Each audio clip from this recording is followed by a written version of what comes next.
Welcome, everyone, to Rising Out of the Chrysalis with Marisa Grace, where we share life stories of struggle and triumph, not only of my own personal experience, but also through the experiences of my guests as a way to help you have breakthroughs and find hope in your own life. Welcome, everybody. I'm Marisa Grace, and today I want to talk about my own experience of being a mom again in the 40s. For a long time, I've been wanting to have a second child, and we had tried for a very long time. And I had decided that, God had gifted me a beautiful daughter already, and I was happy, and I had put that dream away. I decided not to pursue any other treatments to try to conceive, and I just let it be. And last year, unexpectedly, and it was a big surprise to all of us, I became a mom again. And through that experience, if you're a mom and if you had more than one child, or if you just had one child, you know that every pregnancy is different. And I certainly, for this one, experienced it totally different than the first. And one of the things that I really had a hard time with was the amount of lack of energy that I had. My body took such a big toll. I just couldn't get anything done. And if I did, anything, whether it was just a little bit of vacuum or if I did a little bit of cleaning or any chore or whatever, I would have to go and lay down because my body just couldn't handle. And I just felt so exhausted, so drained throughout the whole pregnancy. And that was very hard for me to deal with because I'm the type of person that's used to just working and doing things. I don't know how to just lay down or sit back and relax. I'm always moving around, always working on a project, or always busy. And for me, that was one of the hardest things that I had to overcome, was just to let myself rest. And, for my own health and for the health of my own baby. And thank goodness, we both are very healthy today. I have a beautiful girl. She's thriving. She's doing really good. And as well as me, health-wise.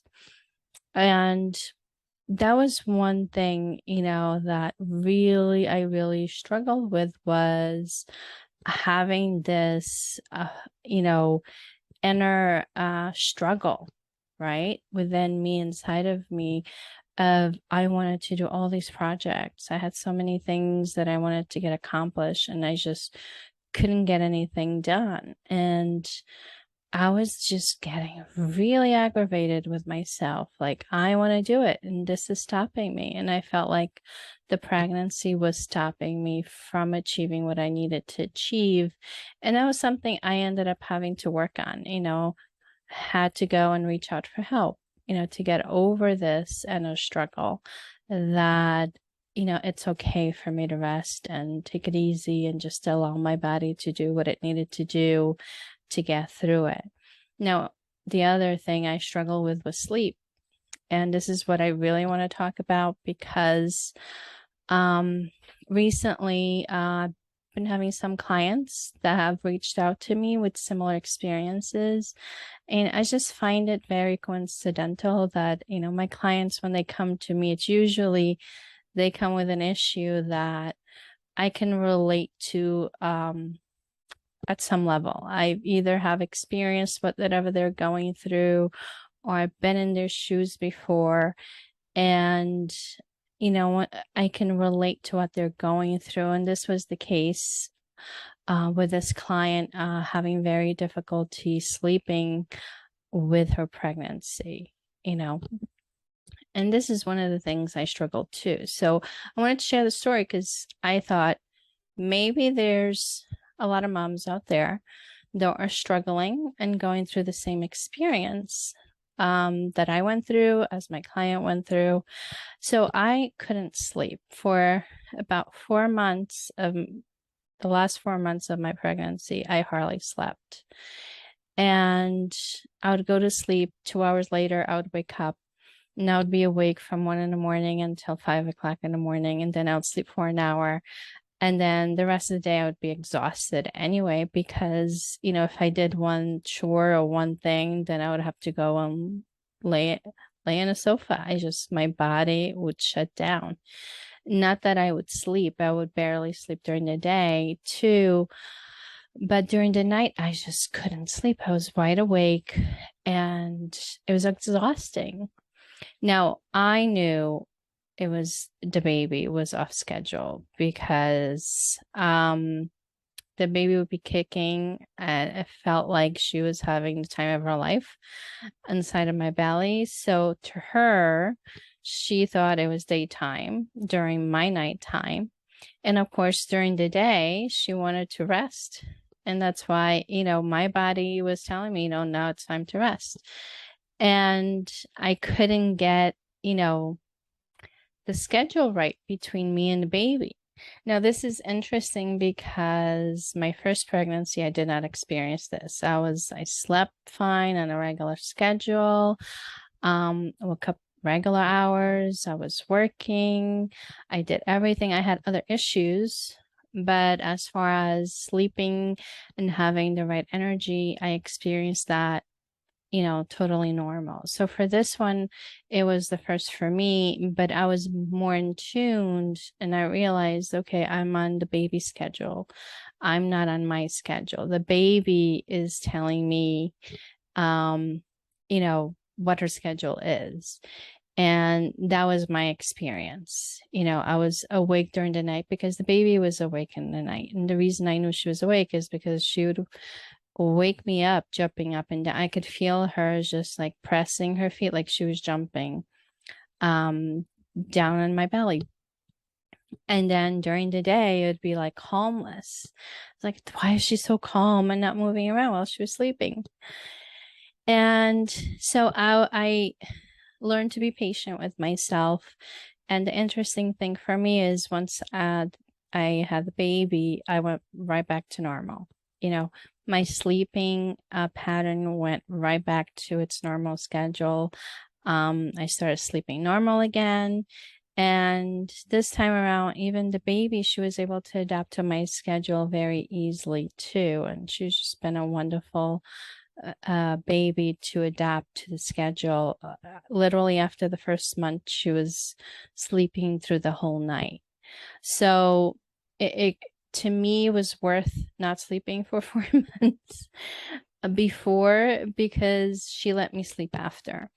So the one thing I want to talk about is now my experience may not be the same for everybody. So if you're experiencing similar things in your pregnancy right now, know that it may not be the same reasons, or it may be similar reasons, or there may be other reasons behind it besides the baby schedule. Meaning, so I want to talk about this client that came to me struggling with the same issue. She can't sleep at night. She's exhausted throughout the whole day.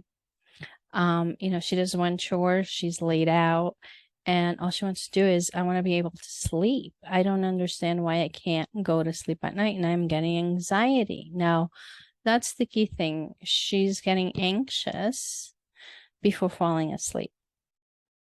Now, I didn't have anxiety about going to sleep. I had no problem going to sleep. I would just wake up because the baby would wake up because she wanted to play.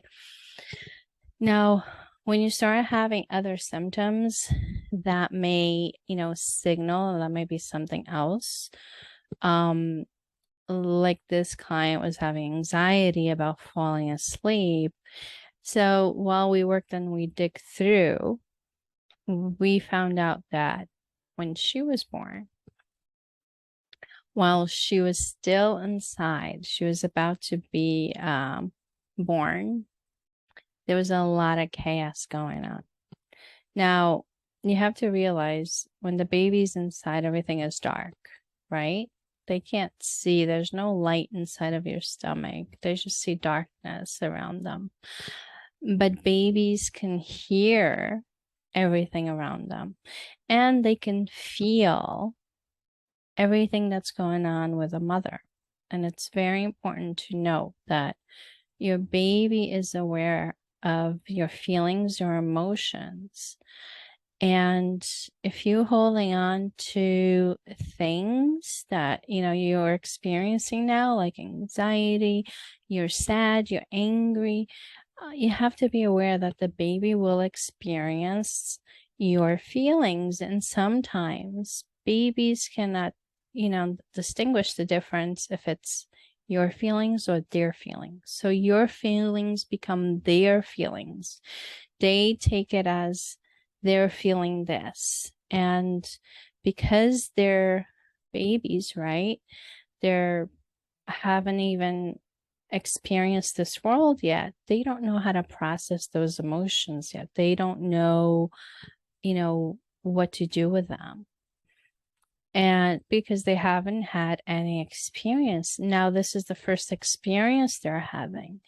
And they're experiencing these emotions, and this is where they start forming beliefs. Okay, so your belief system about the world really starts inside of the womb based on your mother's experience as well. So going back to my client, here's this baby about to be born. It's very dark inside, and she's hearing all this commotion because she's not turned in a position where she could come out properly. And there's so much chaos around her between that. She could hear the doctors and the nurses and the mother, and they're so frustrated. The mother is feeling anxiety. She's very anxious because she's panicking because, they want the baby to come out, but they want her to turn, and she doesn't know, right?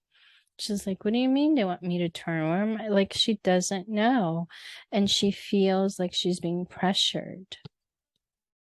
Now, because of that experience, what happens is your body now has this, memory, and she experienced the anxiety, all the emotions the mother was experiencing at that time.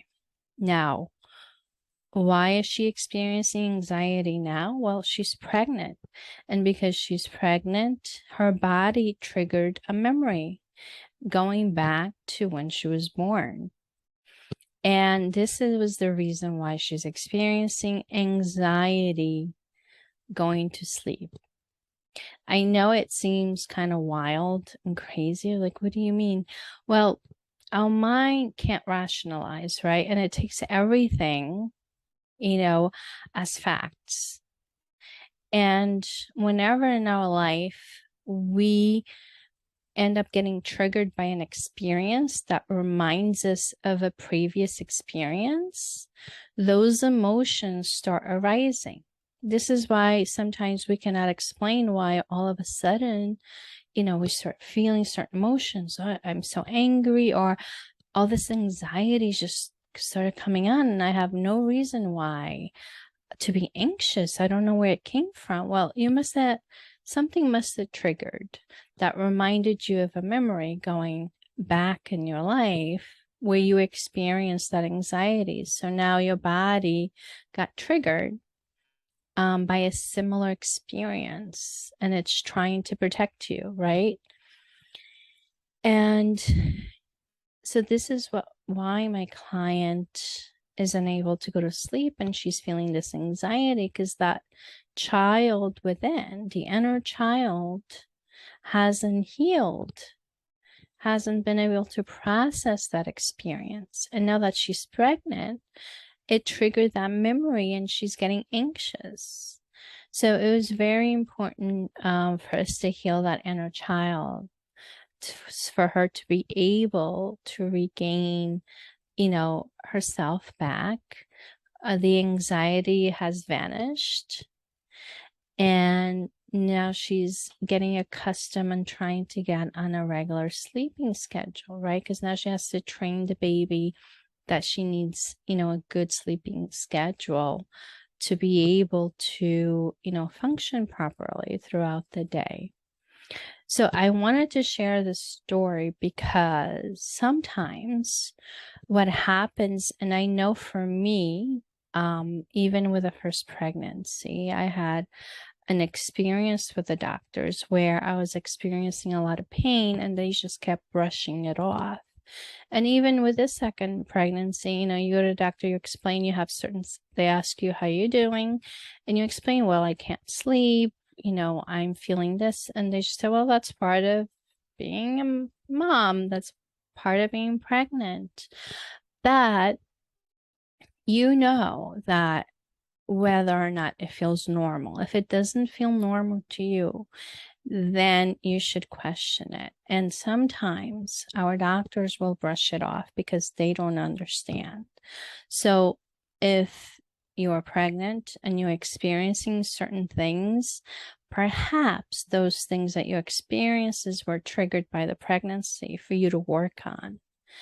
And you just have to dig deep, right? You need to dig deep and find out, okay, if I'm experiencing all of a sudden anxiety, where's this anxiety coming from? When did I experience this anxiety? And go as far as back as you can. And if you're experiencing other things that you cannot explain, seek help, right? Now, I'm a certified hypnotherapist. I use these techniques because they're holistic. They work rapidly, to solve these issues. And you're able to move forward easily without going through talk therapy that, can take a very long time to figure out the root cause of these issues. But you can seek whatever, methodology or healing technique you want to use to figure it out. Don't let it just ride. Don't just brush it off if it doesn't feel right. Because, you don't want to pass it on. You don't want your child now to carry these emotions. And this is how certain things that, they say it's generational, right? Well, my grandma had depression. My mother had depression. Now I have depression. Well, it doesn't have to be. You don't have to pass on the anxiety to the child. You don't have to pass these things on to the next generation. You can stop it right here. You could work on it, get it resolved so that you have a healthy birth with your child so you can move forward as well. If these things are coming up, it's for a reason. These emotions come to the surface because they need to be dealt with. They shouldn't be suppressed, because if you're going to suppress it, it's going to come up again. And if you don't deal with it, then your child has to deal with it. You're going to be passing it on to that child. So it's very important. So whatever it is that you're experiencing that doesn't seem right to you, yeah, a lot of things are physical, right? With pregnancies, it's normal to feel, your hormones are like bouncing off the wall. They're changing. We're going to go through a lot of different emotions, and that is normal. But if something is really just off, if you're not getting answers from the right people, to just, start searching other ways of solving your issue. Don't just let it ride. So I really wanted to share the story because, I found it interesting that, this client came to me with a similar experience, but to her, the reason for her experience was very different from mine. And I thought maybe I should share the story because maybe there's somebody out there going through the same experience and nobody has an explanation for it. And by me sharing the story with you, it might give you some insight, right? And remember, the baby is inside. It doesn't know the difference between daytime, nighttime. It doesn't know. You have to teach your child, right? Mommy's got to go to sleep now. This is my night schedule. This is my day schedule. It's important to talk to that child. Remember, they're listening. They're listening to you. They're listening to your feelings. They can feel your feelings. They're listening to the environment around you. So if there's chaos going on around you, guess what? They're going to feel that. So, if you're not in a healthy environment and you feel anxious and whatever you feel, afraid, scared, feel angry, that baby is going to have the same experience that you're having. The difference is you're able to understand what's happening around you, but the baby cannot rationalize. They cannot make sense of the situation yet because they have never experienced anything like this before. So they are going to form beliefs that might not be true because their brain is going to try to make sense out of something that they never experienced before. And this is where, children start feeling they're not good enough, or maybe it's my fault. I created this, because they can't explain, from what they already know, right? And their knowing is very limited because they come into this world expecting everything to be available to them. They're expected to be loved, to be at peace, to just be fed. That's their environment that they're expecting. So if they're in an environment where there's a lot of chaos, they're not prepared for that and they don't know what to do. So they'll start formulating beliefs like I'm not good enough, or this is my fault. I must have created this, because they don't understand. So if you are experiencing something in this nature, feel free to reach out for help, some type of, advice. Talk to other moms, if they've experienced the same things. You learn so much, by sharing your experiences with others. And you might have some insight, right? So I wanted to bring out the story to you, maybe inspire you in some way. And so that you can have a good experience with your child. And so that when your child comes into this world, they come in knowing they are enough. And they're not going to come in already with a belief that, oh, maybe I'm not good enough, or, I didn't do a good job. It's my fault. Could you imagine already coming into this world with those beliefs, thinking they're not good enough? And there's just babies because they don't understand their environment. And then they grow up, right? They grow up and not until they get to their adulthood do they start questioning, well, why don't I feel this way? So they go through their whole lives with this subconscious belief that they're not good enough based on a very small experience that could have been changed, right? We could have prevented that and made them feel good, feel like they are enough, that they're good enough to be here, that everything is available to them. And that's what we want. So feel free, reach out for advice, whatever you're going through. Don't think you're crazy. Don't let somebody just tell you, well, it's just part of being pregnant. Well, yeah, there's a lot of things that are part of being pregnant. We do feel a lot of things, different emotions, different, physical changes. Our hormones, can really take us for a joyride, but it doesn't have to be that way. There's so many things. And one other thing I wanted to share was with my first pregnancy, it affected my libido levels, right? They became very low. That's something I had to work on too. I had to reverse that. And again, it's caused by your hormones, the shift of your hormones, because, they go through changes. Your whole body changes. These things are reversible.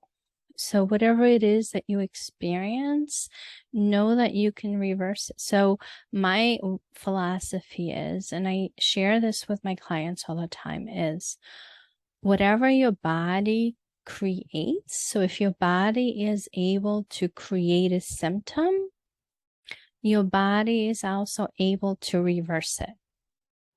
Remember that. Like, think of it this way. You don't go to the doctor to get a pill to create a symptom. You always go there to try to fix it, right? Well, if your body was capable of producing something without outside assistance, then it should be capable of reversing the very thing it created. And it's that intelligent. You don't underestimate the power of your body and your mind. It's that intelligent. It could reverse what it creates because it's that smart. It just needs guidance, right? Because we don't know. Nobody has taught us how to talk to our body, how to tell it to function correctly. So, what we need is guidance from somebody that has an experience that can help you through the process. But don't underestimate what your body can do. All these things, even your hormones, if they get out of whack, out of balance, your body can reverse it. Like just my blood pressure, right? So right before giving birth, my blood pressure just all of a sudden went up. Never had issues with my blood pressure my whole entire life. And, my doctor was insisting, well, I got to put you on medication because, and I said, well, no, my body needs time to recalibrate. It just went through a traumatic experience. And I think I should give it time to calibrate itself. And it did. I allowed my body to take a little bit of time and it recalibrated. It brought the blood pressure down to its normal state like it always was. It just needed a little bit of time to do it and a little bit of tweaking in a diet to assist it. But it did. We don't have to jump into those things right away. We have to start tuning in to what the body is telling us, tuning in to what the baby is trying to tell you, what it needs, and really go from there and communicate with it. Listen to the body because the body knows what it needs. And go with your gut instinct, right? Your gut instinct is your intuition, and it will guide you in the right direction of what to do, what feels right to do, and how to heal it properly. So this was the story I really wanted to share with you. Hopefully this can touch somebody, help somebody out there that might be with a similar experience. And I just wanted to get that story out and let you know that you're not alone. You're not the only one experiencing these things. You're not going crazy. I know that everybody and every pregnancy is different. Everyone's going to experience it totally different. And that's okay. And the cause of one symptom from one person might be totally different for another. So we all experience the same emotions. We may experience the same symptoms, but the cause of those things are totally different for each one of us. And that's what makes it so unique. No one person is the same because we all experience lives very differently. So thank you so much for watching. Please don't forget to hit the like button and subscribe. Subscribe to our show so you can get notified every time there's a new podcast out. Share with your friends and family. You never know who you will inspire. And if you have a story that can help someone else, please reach out. I'll see if I can get you on the show. But for today, this is my story from me to you. And until next week, with love and light.